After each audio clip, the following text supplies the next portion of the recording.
Le vendredi, c'est notre journée préférée, puis c'est aussi la journée où on parle d'immobilier avec Jackie Breton. Bon matin! Bon matin! Hey, bienvenue à l'émission encore aujourd'hui. J'ai l'impression... Écoute, on va essayer de faire ça vite. À chaque fois, on a des sujets, c'est le fun. Puis là, en plus, à matin, on va parler d'un truc majeur, très important. La bonne personne pour faire l'évaluation. Parce que moi, mon père a travaillé dans la construction, tu sais ça. Il a été entrepreneur général toute sa vie. Il a fait du résidentiel, il a fait du commercial, il a bâti des barrages. Mon père, il arrive à quelque part, puis là, il va te dire, ah, maison là, oh, ça fait juste ça temps. C'est-tu vraiment la bonne personne pour évaluer le prix d'une maison? Je le connais pas, peut-être, là, mais il y a différents experts là, pour ça. C'est un peu là que je voulais différencier. Ben, il y a deux experts qui font un peu plus l'évaluation, le courtier immobilier et l'évaluateur agréé.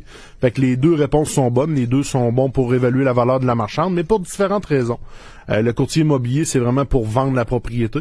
Fait qu'il va arriver, il va faire une évaluation. C'est plutôt une analyse comparative de marché. Fait qu'on va regarder les statistiques, le marché, les vendus, les en vigueur. Fait qu'on va faire une tournée complète du marché et on va établir le prix de vente là, avec le vendeur.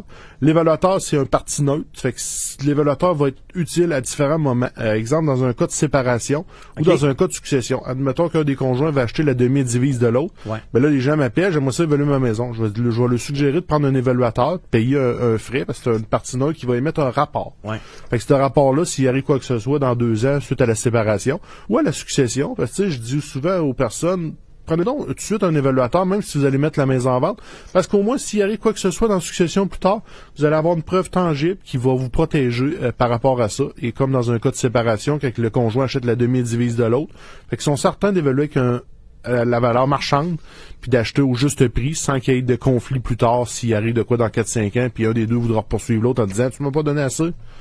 Ben, c'est ça. Fait que c'est deux évaluateurs très différents, évaluations, mais... L'évaluateur, en tant que tel, il peut servir à d'autres choses aussi. Tu sais, exemple, mettons que t'es pas d'accord avec l'évaluation municipale de ta maison, tu peux faire affaire avec lui. Oui, définitivement. Puis là, ça peut même baisser ton compte de taxes. Dans certains cas rares, là, mais ça peut arriver. C'est rarement. Mais oui, tu peux coller un évaluateur pour venir voir, puis quand le rôle criminel rentre, tu peux aller payer pour aller contester ton rôle d'évaluation. Comme plusieurs grosses entreprises font. Ils vont prendre un rôle d'évaluation, mettons, de 4 millions. Ils vont aller contester à 3 millions pour être capable de baisser le taxe, parce que les autres, c'est significatif, 1 million de moins, là. C'est un pourcentage énorme, mais si tu baisses d'1 million, Colin, imagine-tu la différence? Ça peut être une question de dizaines, voire centaines de milliers de dollars par année. Exactement. Fait qu'il y a des grosses entreprises qui font ça constamment, contester le rôle d'évaluation. Mais dans la maison, c'est pas vraiment le cas, là. Étant donné d'habitude, c'est quand même assez précis, mais l'évaluateur, est-ce que lui aussi va comparer avec le marché comme toi tu le ferais? Ben, moi, c'est une analyse complète. L'évaluateur va faire une analyse aussi complète, mais il va prendre 3 maisons finales, puis il va évaluer. C'est comme ça que je vais finir mon analyse aussi avec 3 maisons principalement. Mais l'évaluateur va donner un rapport plus précis. C'est sûr que l'évaluateur, c'est sa job, il a étudié, il est à l'université pour ça. Fait que c'est vraiment son rôle d'évaluer à la base. Fait que souvent, l'institution financière, à la fin d'une transaction, même si un courtier immobilier, actuellement, ils le font pratiquement partout, là, coller des évaluateurs. Ouais. Fait que ça vient justifier la valeur aussi que le courtier a fait de sa vente. Mais là, il faut faire une distinction, parce que cet évaluateur-là, ce n'est pas l'évaluateur de la ville.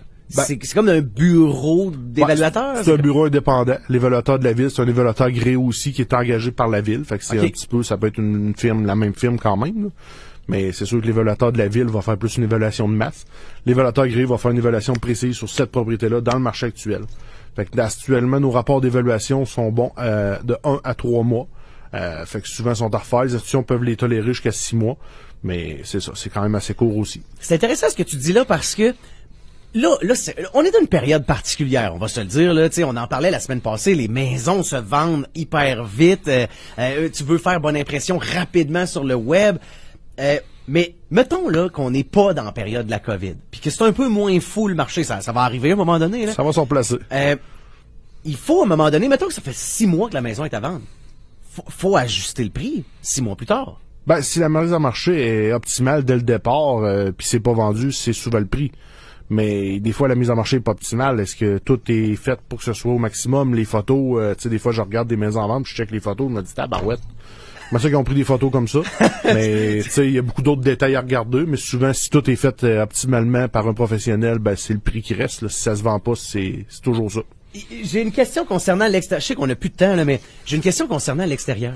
Yes. Il y a je remarque ça, des fois, quand je regarde des maisons sur les sites de maisons à vendre, je me rends compte qu'il y a des gens qui je sais pas si j'ai tort, mais ils ont l'impression que leur maison vaut beaucoup plus cher à cause de certains éléments à l'extérieur. Tu sais, mettons, genre, regardez, il y a une belle petite fontaine, il y a un petit aménagement paysager, il y a une piscine. Est-ce que vraiment ça donne beaucoup plus de valeur à une maison? Ben, quand je vais prendre une évaluation d'une maison en hiver, je vais le demander certainement s'il y a un aménagement paysager. Tu sais, s'il y a un aménagement de 40 000 $ que je vois pas, ben, c'est certain qu'il y a une valeur qui est prise en compte grâce à ça. Mais souvent, avec Google, on va aller voir les photos d'été. Fait que ça donne déjà une bonne idée, mais souvent, je vais demander aux gens, montrez-moi donc des photos d'été, voir de quoi ça a l'air, qu'ils me parlent qu'il y a un gros aménagement. Mais oui, ça peut jouer, là. Mais est-ce que ça peut jouer au point de valoir ce que ça a coûté à faire? Très rarement, là. On parle plus entre 50 et 75% de la valeur du coût Okay. actuel. C'est sûr que s'ils l'ont fait il y a 10 ans, ben oui, ça peut le valoir le coût de 10 ans. Donc, c'est plus rentable pour un propriétaire de faire des rénovations à l'intérieur. Ça va être plus un investissement en dedans que dehors. Intérieur et extérieur, les deux peuvent avoir leur place. Si t'arrives d'une maison, le premier 90 secondes est important. T'arrives dehors, tout est décrépit. Ben, le prix va être en fonction. Ouais, mais en même temps, t'arrives dehors, il y a juste du gazon. Tu sais, ça paraît pas mal. Non, si c'est juste standard, coin gravier, ça va. Parce que justement, prenons cet exemple-là. T'arrives à une maison, puis là, il y a aucun aménagement, mais il y a du beau gazon, c'est propre, c'est bien coupé, une entrée en gravelle, bien correct.